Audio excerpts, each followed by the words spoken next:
Hola, señor Scott. Voy a narrar estos dibujos para ti. Fue un día perfecto en la playa.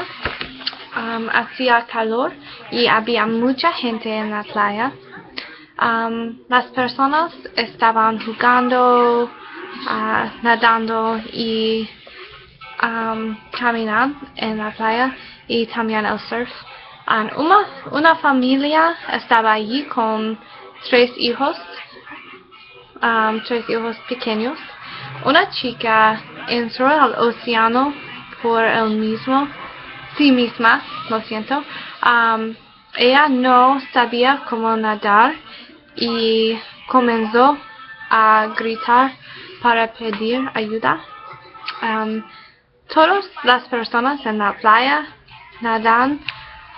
nadando para salvarla. Ella se salvó y la familia estaba juntos.